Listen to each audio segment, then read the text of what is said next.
Pelabuhan Panama kini milik BlackRock. Weh, korang tahu tak? BlackRock, syarikat pengurusan aset terbesar dunia, baru je dia buat satu deal gila. Ambil alih pelabuhan di Panama dan 23 negara lain. Apa cerita sebenarnya? BlackRock mengetuai pengambil alihan besar yang melibatkan pelabuhan Panama, lokasi strategik dekat terusan Panama. Donald Trump dia happy dengan deal ni sebab sebelum ni dia risau pelabuhan ni ada kaitan dengan China. CK Hutchison, syarikat milik bilioner Hong Kong Li Ka-shing, dapat duit lebih 19 bilion US dollar bersamaan dengan 84.59 bilion ringgit Malaysia hasil jualan ni. Urus niaga ni dia melibatkan 80% operasi Hutchison Ports, iaitu 43 pelabuhan, 23 negara dan 90% kepentingan dalam Panama Ports Company. Apa maknanya? China akan kurang pengaruh di terusan Panama. Trump boleh tarik nafas lega. BlackRock semakin besar dalam infrastruktur ni. Ni adalah antara deal terbesar mereka. CK Hutchison dapat cash besar untuk fokus kepada bisnes lain.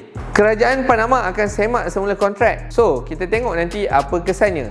Apa pendapat korang? Deal ni menguntungkan semua pihak ataupun ada agenda yang tersembunyi?